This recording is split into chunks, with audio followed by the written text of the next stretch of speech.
할렐루야. 오늘 수요 기도에 참여한 여러분 환영하며 축복합니다. 오늘도 말씀 속에 기도의 제목을 찾아 함께 기도할 때 기도의 응답의 축복을 받는 이 밤이 되기를 주님의 이름으로 축원합니다.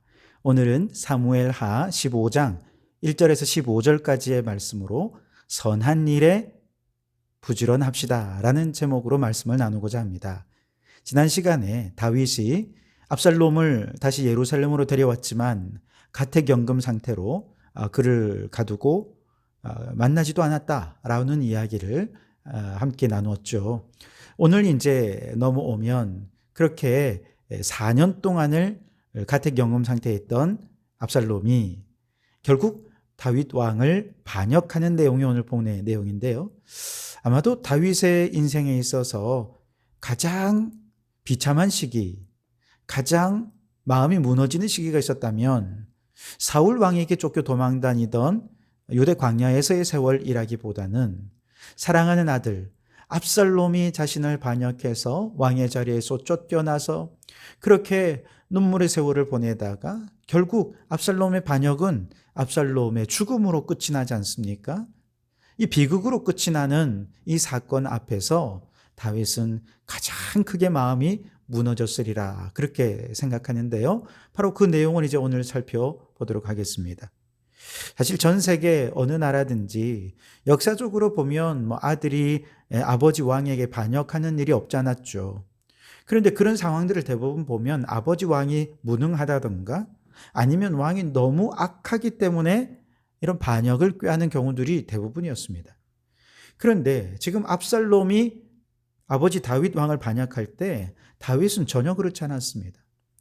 나라는 안정되어 있었고 훌륭한 왕으로서 그는 인정받던 때였습니다.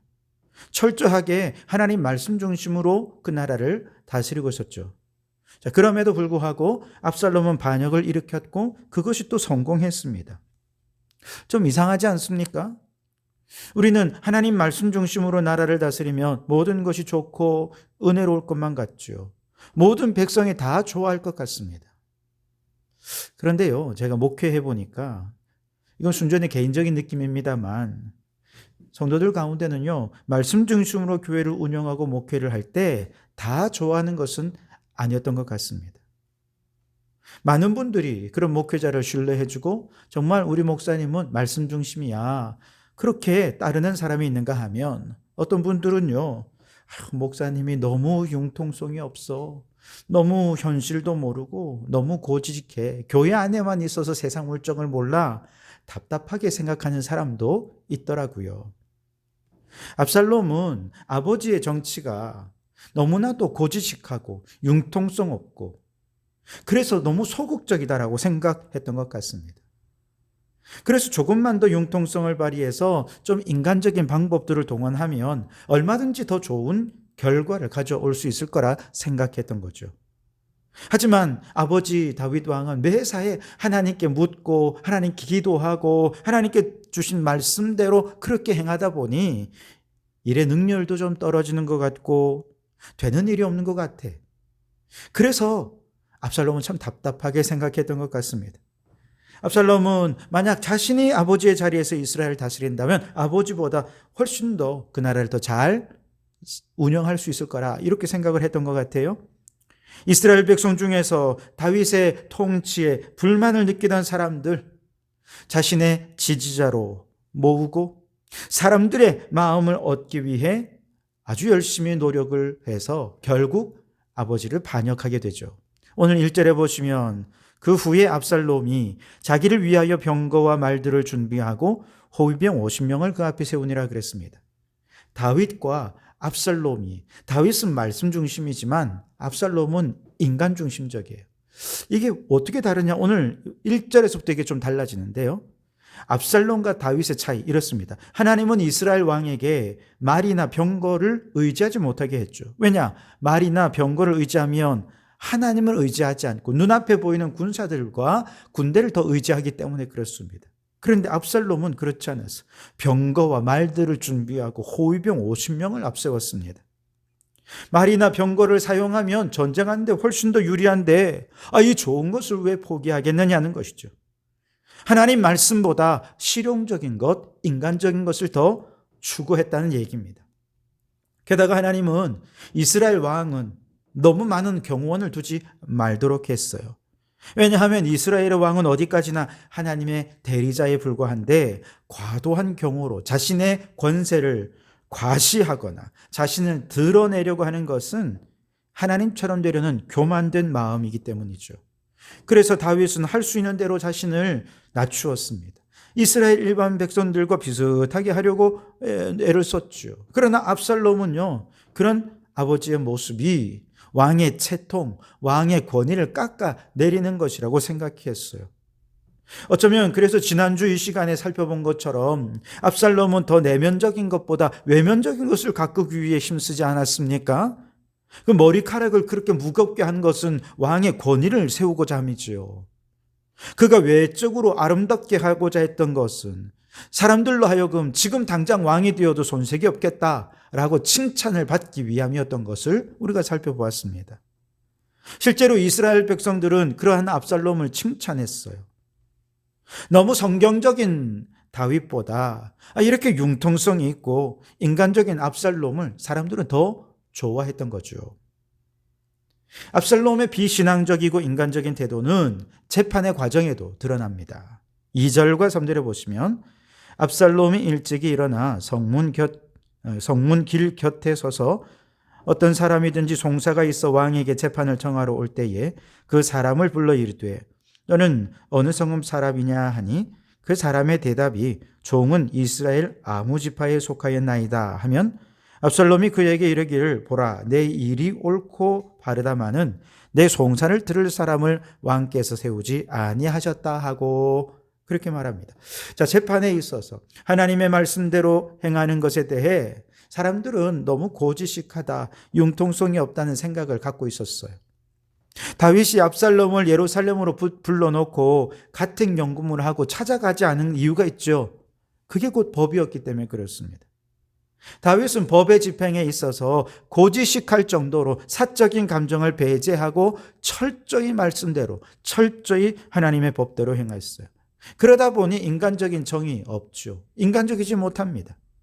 아무리 잘못했던 압살롬이라도 그렇게 3년 동안 아들을 보고 싶어 했다면 아들이 왔을 때 한번 가서 안아보든지 위로의 말을 전하기라도 하든지 아니면 왕궁으로 부르든지 이렇게라도 했다면 아마도 압살롬은 아버지의 그 사랑을 확인하고서 반역을 굳이 꾀하지 않았을지도 모르죠. 그런데 다윗은 고지식하게 융통성 없이 단 한 번도 아들을 왕궁에 부르거나 자신이 찾아가지도 않았어요. 다윗이 왜 이 압살롬 보고 싶지 않았겠습니까?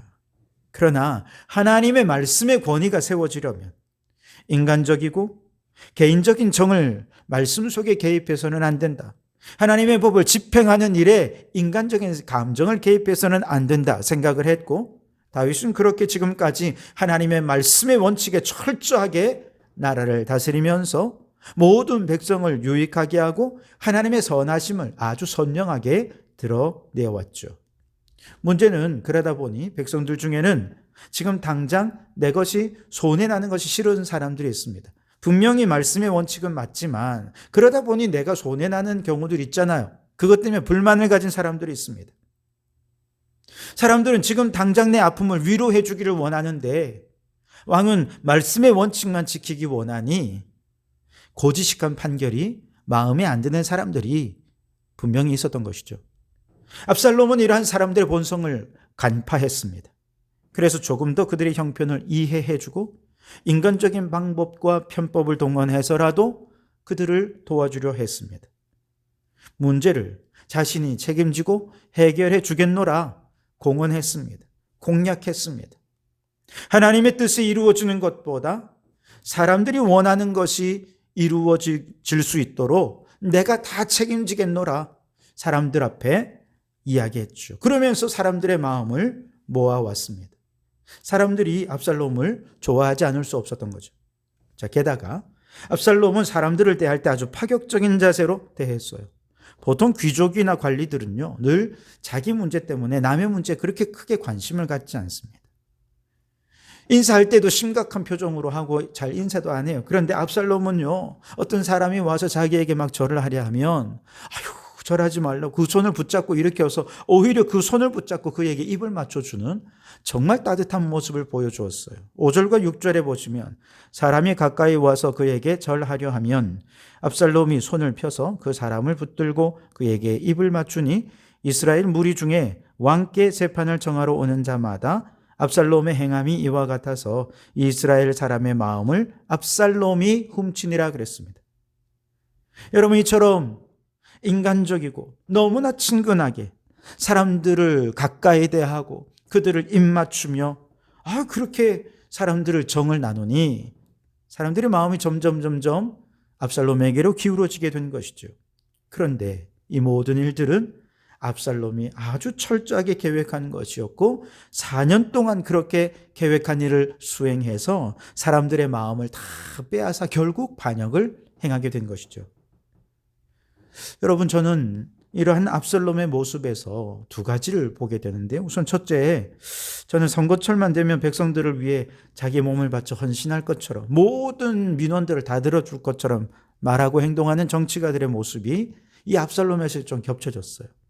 이번에 끝난 선거 과정에도 각 당의 후보들은 각 지역의 주민들의 인기와 표를 얻기 위해서 자신을 낮추며 마치 그들이 국민들의 종인 것처럼 행동했습니다. 국민들이 원하는 것은 모두 다 들어줄 것처럼 때로는 공약을 남발했습니다. 그래서 선거 전부터 저 김포를 비롯한 경기의 주요 도시들을 서울로 편입해 주겠다 하면서 목련이 필 때 되면 김포는 서울이 되어 있을 것입니다.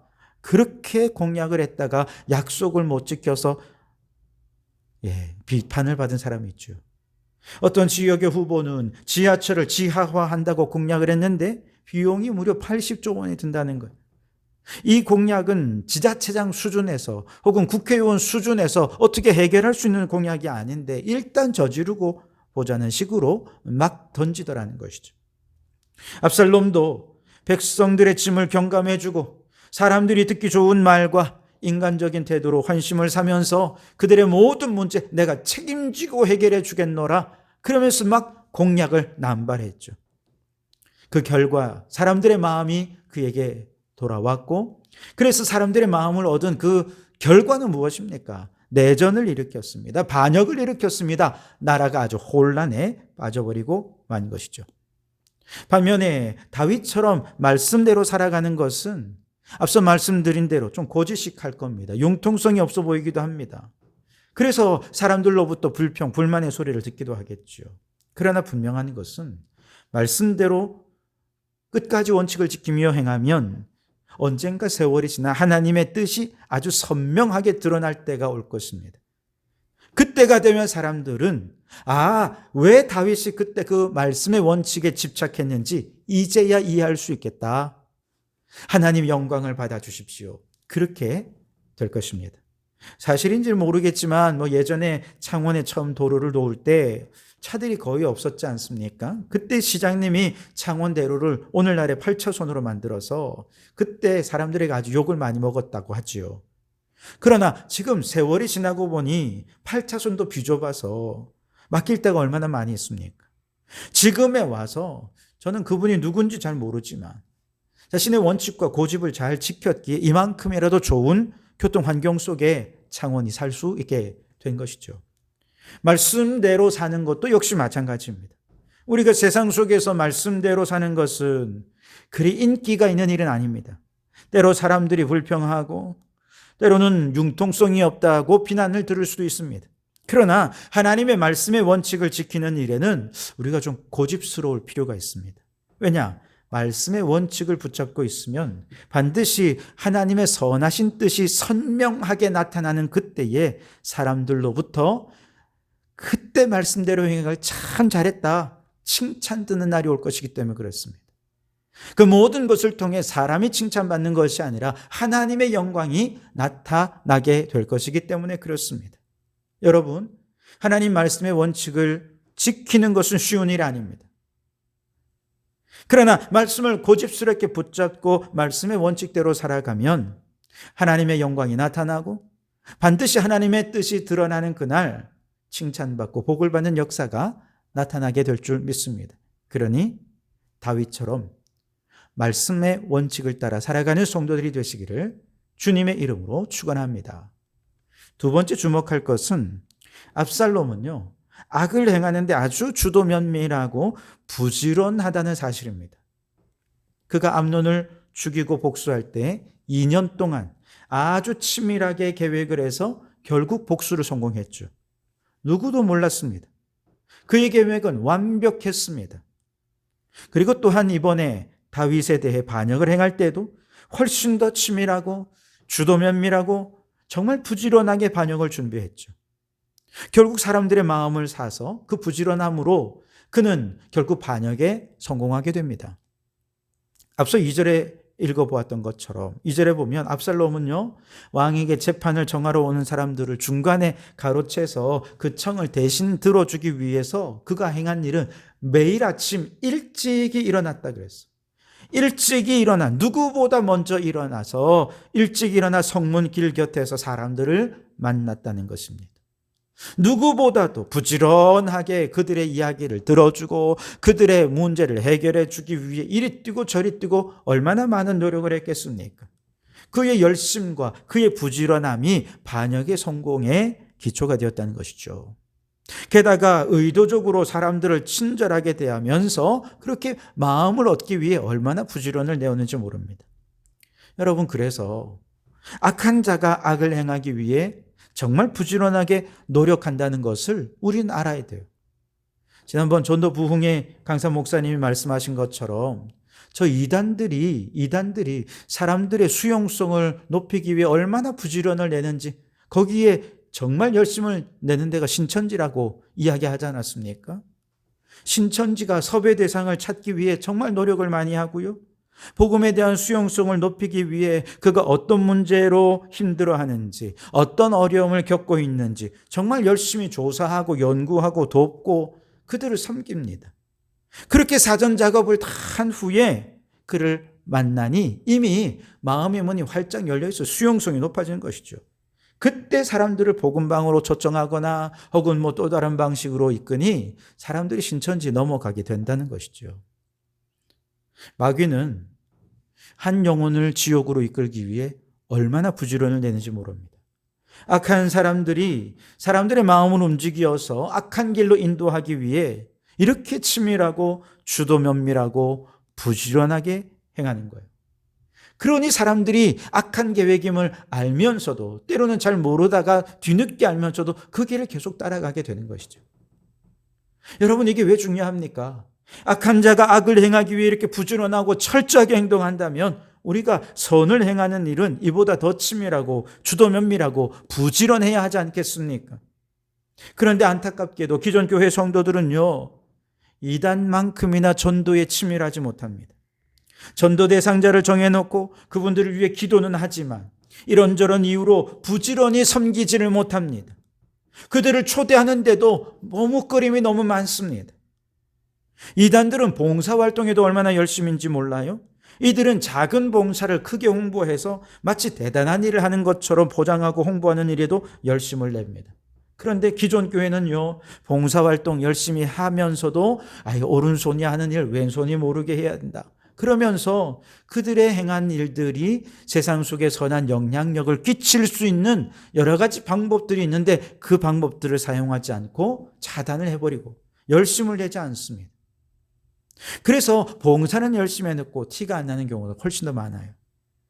그러나 여러분, 악한 마귀도 악한 일에 이처럼 치밀하고 부지런하다면 우리가 복음을 전하고 봉사하고 이 지구를 지키는 선한 일을 행함에 있어서 누구보다 열심을 내어야 하지 않겠습니까? 이번 우리 교회의 주제가 주여 치유하게 하소서 아닙니까? 내가 예수 이름으로 치유받고 주님의 복음으로 타인의 삶을 치유하는 자가 되자는 것입니다.